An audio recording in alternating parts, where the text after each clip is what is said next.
Well, hey, howdy, hi. Welcome back to my channel. Thank you so much for stopping by and joining me today. I really do appreciate it.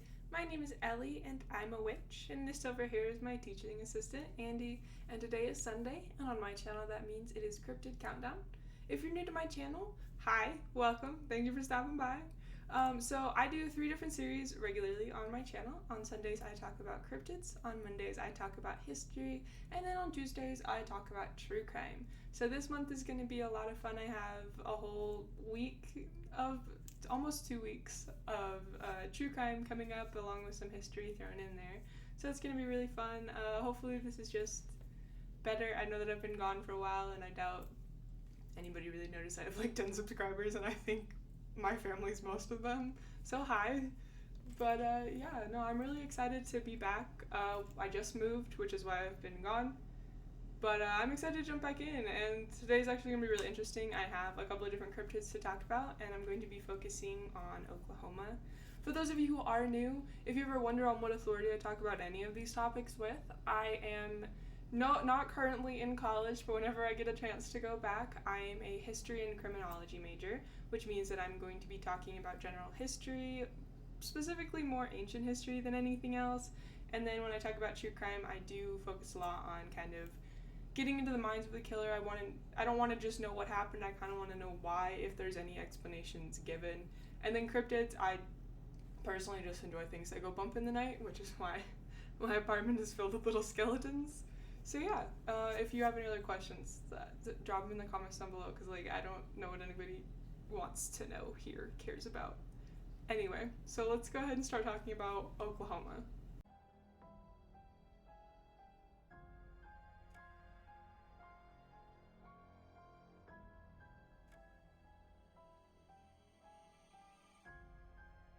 Okay, so jumping into talking about the cryptids of Oklahoma, I have 5 that I'm going to be talking about. 3 that kind of have a little bit of information, and then 2 that are more honorable mentions in my mind. And then I want to talk about Crybaby Bridge. There's several of them, and I don't personally find them cryptid related necessarily, but if you Google Oklahoma cryptids, it comes up several times, so might as well throw it in as a mention. So the first cryptid that we're going to be talking about is the freshwater octopus that is said to inhabit 3 different lakes in Oklahoma. And this one is not named at any point in any of the stories, any of the anecdotes, any variation of this story. So I will be calling it George because I feel like it. So just so you have a reference point, George is the octopus, not officially his name. You guys can start making it his name though. So this cryptid is very unique, not only anatomy-wise, but just as many people believe in it as don't believe it at all. George is pretty standard of an octopus. He is just said to be extraordinarily large. So George is said to be about the size of a horse, which is very, very, very large for an octopus. But other than that, he looks just like any other octopus that you'd find, pretty standard. And the 3 lakes that he has been reported in are Lake Tenkiller, Lake Thunderbird, and Lake Ulaga. From what I've been able to find research-wise, there have been locals that say that George goes back centuries, that stories of George are rooted in Native American mythology, and that they were telling stories about George forever ago.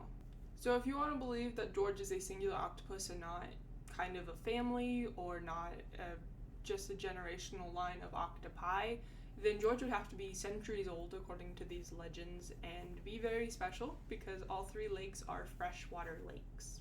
There haven't been any pictures taken of George, and no real evidence brought forward to his existence. However, there have been numerous reports over the years about the sightings of this strange creature.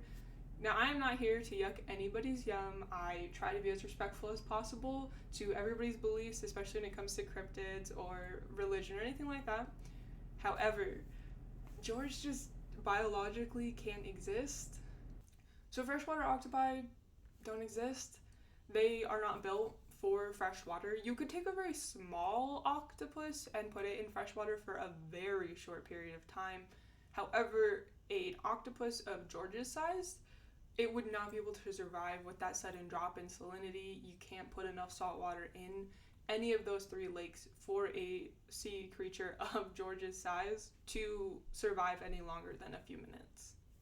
On top of that, the stories that Native Americans have supposedly been telling for centuries just couldn't have happened because all three of those lakes that George has been reported in are man-made lakes in the last century.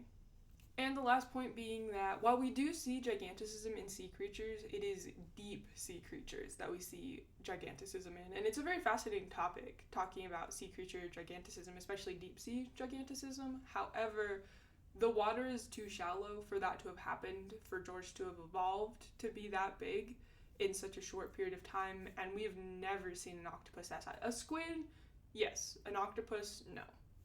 Alright, now that I've killed everybody's excitement for a giant octopus, let's talk about Bigfoot, or in this case, the Boggy bottom monster.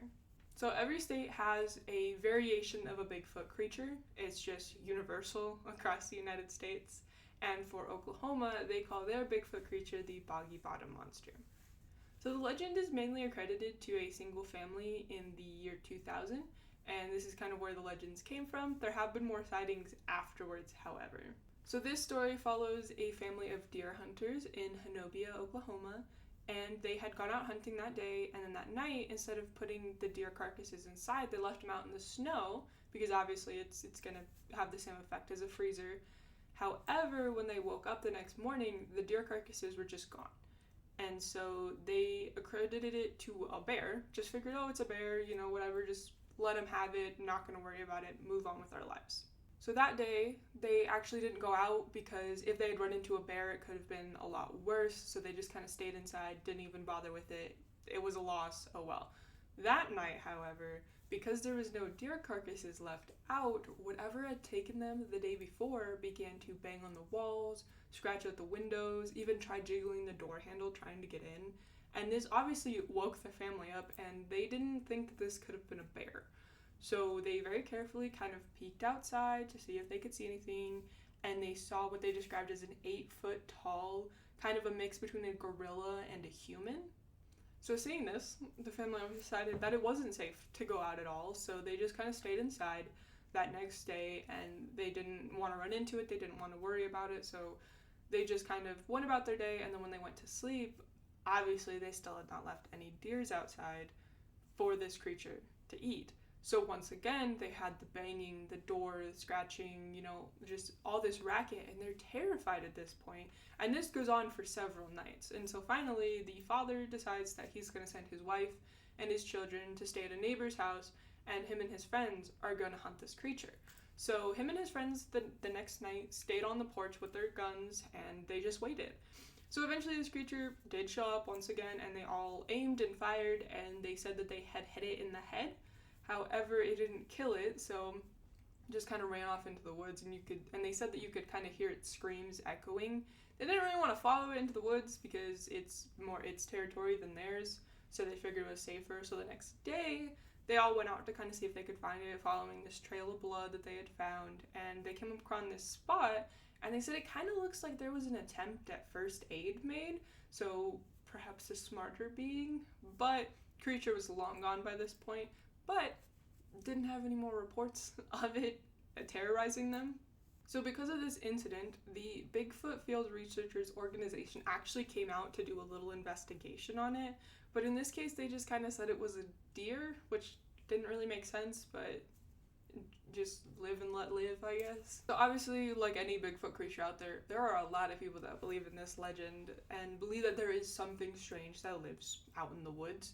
And one of these people is a woman named Jackie Marlowe, who was actually hospitalized with panic attacks after she had come face to face with this creature. She described it as being very large, having reddish brown hair all over its body, and then being bipedal. So the next cryptid that we're going to be talking about is the deer woman, and this actually does come from Native American mythology, specifically the Choctaw tribes. The description kind of varies because it said that she is a shapeshifter, so she presents herself differently to different people. However, we have heard stories of her being kind of like a centaur in appearance, where her upper half is a woman, and then her lower half is a white-tailed deer. To others, she appears as a completely normal woman at first, except for instead of feet, she has hooves. She also kind of appears at different stages. To some people, she appears as a young woman, to others more middle, upper age, and then sometimes she just appears as just a regular white-tailed deer. She's kind of like a siren in that she will call out to men and lure them into like bushes where she's kind of hiding at. And then once you get close enough to realize that you've been tricked and this isn't a woman, she'll stomp you to death. So don't do that. But it said that you can kind of get rid of her. You can either, whenever you start to get close, if you look at her feet, she has hooves. And once she notices that you know that she's not a human, then she'll just run away and not hurt you. And then the other way is to use tobacco leaves and kind of light them on fire, and kind of like sage, but with tobacco leaves. And then there's a chant that you can do to get rid of this woman. She isn't all bad. She's not meant to be a siren-like creature. She is actually very fond of dancing, and it said that she will join into communal dances unnoticed, completely unnoticed, and then when the drumming stops, she'll go ahead and run off into the woods and kind of go live her life. But she's very fond of that. She also represents fertility, and she will protect women, children, and any men who do not harm her. And then if you're a woman and you're trying to conceive a child, then she is said to be able to help you do that. So the first of the two honorable mentions that I have are Alligator Man. He does actually have a name. His name is Jake the Alligator Man, and he is a half human, half alligator. His upper half is a human man, and then his lower half is an alligator. And he is actually mummified and on display at Marsh's Free Museum in Oklahoma. And he has a cult-like following. Like, they throw birthday parties for him every year. But that's really all the information there is on him. He just kind of exists, kind of like a Barnum and Bailey's kind of sideshow presentation. So the second honorable mention that I have is the Ishkatini, which is another Native American kind of legend or cryptid creature. The Ishkatini is a great horned owl, and owls in Native American mythology and life is not welcome. Owls are seen as omens, and they are, you can't own them, you don't look at them. Like, fake owls are not seen on Native American reservations at all. Owls are bad. So the Ishkatini in particular is known to kill men, and if you hear it, like, kind of like screech, then it's meant to mean sudden death or murder. So basically, if you hear it, you're going to be murdered. Other type of owls also have their own legends. It's not just the Ishkatini. You also have the Ofunio, which is a screech owl. And if you hear it screech, it means that a child in your family under 7 is going to die. And this is because children are likened to small owls. I don't know why. But the other one that you watch out for is the Opa, which is a common owl, and if it perches in a tree near your house, it means that one of your family members of an undocumented age will die.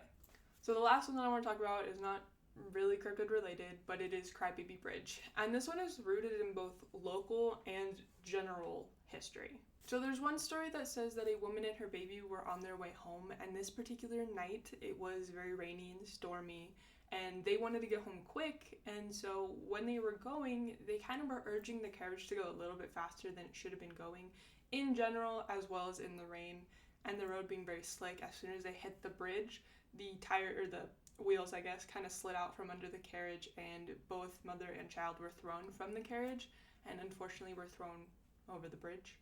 And so the baby crying that you hear at Crybaby Bridge is the baby just continually falling. There's some other stories that are rooted in the history of the bridge. There are several Crybaby Bridges, and in general, a bridge will have some history depending on the height of suicide attempts. And for these stories, it is mothers who will hold their babies while they jump over the bridge to commit suicide. And then the last one is more a general history, and it goes back to the Great Depression. So obviously during that time, parents could not feed themselves, let alone a baby, so it's said that some parents would take their babies and kind of throw them over the bridge. That way they didn't have to worry about it anymore. However, regardless of which story you want to believe or which stories are accurate, if you go to these bridges and you just wait a couple minutes, you're going to be able to hear the crying of babies that have passed. So yeah, that is Oklahoma. They have a couple of weird ones, and I love that it's really Native American mythology heavy. I think that is fascinating, as well as like the Great Depression thing. I don't know why, I just thought that was really interesting because I never thought about it before, but it kind of makes sense. Like, I mean, I get it, kind of, not in like the murder aspect, but like history aspect. Anyway, so that is all I have for you today. So this month is going to be a lot of fun, like I said. So tomorrow I'm going to have a Misheard History episode out, and then on Tuesday I'm going to have a true crime episode out. I'm super excited to get back to doing that. However, I'm also going to have a series that's more towards the end of the month, and that's going to be Kilmas. Maybe a little bit insensitive, but we're calling it Kilmas anyway. And I'm going to have the 12 days of Kilmas. So I'm basically just going to have 12 days. I think I have 3 that are more history-related topics, and then the rest are true crime stories related to Christmas itself. So that's going to be a lot of fun. I'm also going to be going into the history of Christmas, the history of Santa Claus. I'm going to talk about this month in history, just some little fun facts for each of the days. So that's going to be a lot of fun. I have some interesting true crime cases coming up that I've heard partially about, but then when I was actually researching, I was like, I didn't know anything, apparently. So yeah, this is going to be a lot of fun. So I hope that you guys tune in and you watch all of that. But yeah, if you ever want to get a hold of me, I do have a Twitter, I do have an Instagram that I am going to start posting on more regularly, especially with this topic. But no, if you liked the video, go ahead and give it a thumbs up, possibly subscribe if you want to listen to more videos like this or you want to see more from me. If you didn't like it, go ahead and hit that dislike button and tell me what you think I can improve in the comments down below. And I will see you next time. Bye.